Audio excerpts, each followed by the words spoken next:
Today's Bible reading for May, May 21st. As usual, we're reading from the Old Testament, the New Testament, the Psalms, and the Proverbs. We want to complete the Bible in 1 year. So the Old Testament reading is from 1 Samuel chapter 29 to chapter 31. The entire Philistine army now mobilized at Aphek, and the Israelites camped at the spring in Jezreel.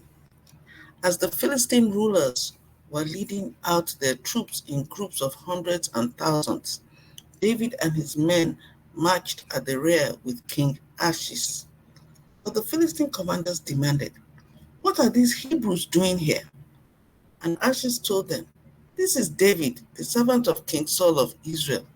He's been with me for years, and I've never found a single fault in him from the day he arrived until today." But the Philistine commanders were angry.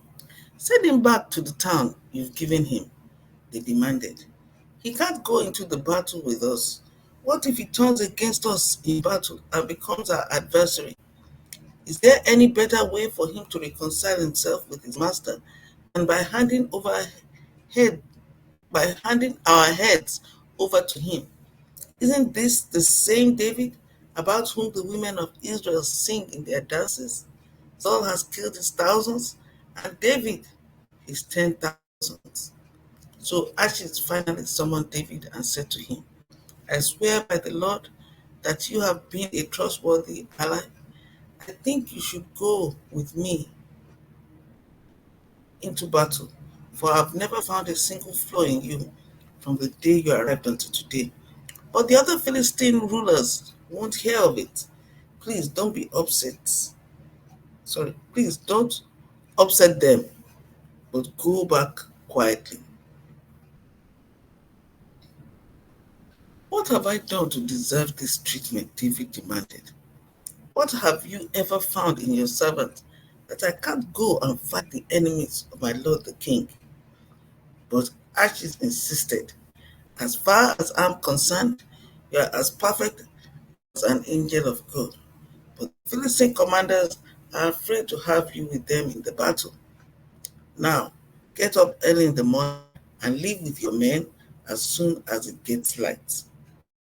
So David and his men headed back into the land of the Philistines, while the Philistine army went on to Jezreel. 3 days later, when David and his men arrived home at the town of Ziklag, they found that the Amalekites had made a raid into Negev and Ziklag. They had crushed Ziklag and burned it to the ground.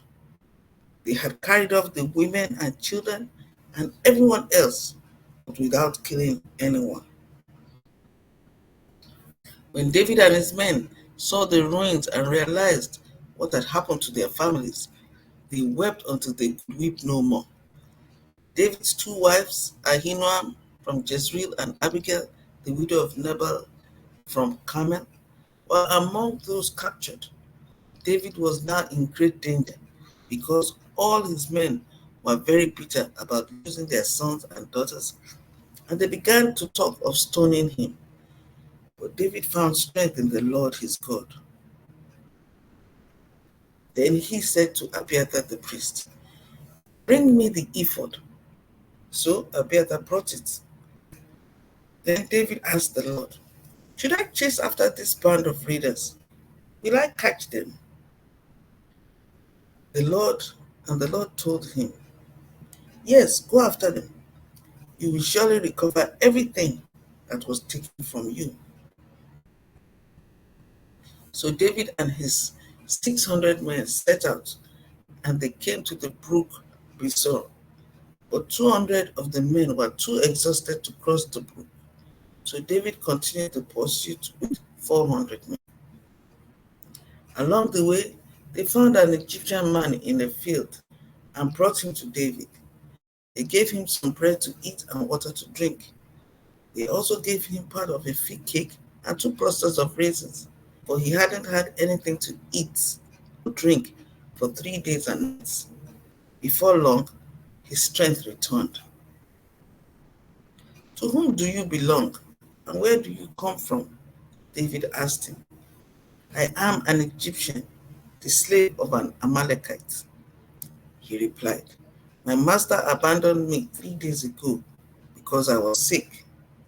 We were on our way back from raiding the Kerethites in the Negev, the territory of Judah, and the land of Caleb. We had just burned Ziklag. Will you lead me to this band of raiders? David asked. The young man replied, if you take an oath in God's name that you will not kill me or give me back to my master, then I will guide you to them. So he led David to them, and they found the Amalekites spread out across the fields, eating and drinking and dancing with joy because of the vast amount of plunder they had taken from the Philistines and the land of Judah. David and his men rushed in among them and slaughtered them throughout that night and the entire next day until evening. None of the Amalekites escaped except 400 young men who fled on camels. David got back everything the Amalekites had taken, and he rescued his 2 wives. Nothing was missing, small or great, son or daughter, nor anything else that had been taken. David brought everything back. He also recovered all the flocks and herds, and his men drove them ahead of the other livestock. This plunder belongs to David, they said. Then David returned to the brook Besor and met up with the 200 men who had been left behind because they were too exhausted to go with him. They went out to meet David and his men, and David greeted them joyfully. But some evil troublemakers among David's men said, they didn't go with us, so they can't have any of the plunder we recovered. Give them their wives and children and tell them to be gone. But David said, no, my brothers, don't be selfish with what the Lord has given us. He has kept us safe and helped us defeat the band of raiders that attacked us. Who will listen when we talk like this? We share and share alike, those who go to battle and those who guard the equipment. From then on, David made this a decree and regulation for Israel, and it is still followed today. When he arrived at Ziklag, David sent part of the plunder to the elders of Judah, who were his friends. Here is a present for you, taken from the Lord's enemies, he said. The gifts were sent to the people of the following towns David had visited: Bethel, Ramoth Negev, Jatir, Aroah, Sifmoth, Eshtemoa, Rakal, the towns of the Jerahmeelites, the towns of the Kenites, Hormah, Bur-Ashan, Athak, Hebron, and all the other places David and his men had visited. Now, the Philistines attacked Israel, and the men of Israel fled before them. Many were slaughtered on the slopes of Mount Gilboa. The Philistines closed in on Saul and his sons, and they killed 3 of his sons, Jonathan, Abinadab, and Malchishua. The fighting grew very fierce around Saul, and the Philistine archers caught up with him and wounded him severely. Saul groaned to his armor-bearer, take your sword and kill me before these pagan Philistines come to run me through and taunt and torture me. But his armor-bearer was afraid and would not do it. So Saul took his own sword and fell on it. When his armor-bearer realized that Saul was dead, he fell on his own sword and died beside the king. So Saul, his 3 sons, his armor bearer, and his troops all died together that same day. When the Israelites on the other side of the Jezreel Valley and beyond the Jordan saw that the Israelite army had fled and that Saul and his sons were dead, they abandoned their towns and fled. So the Philistines moved in and occupied their towns.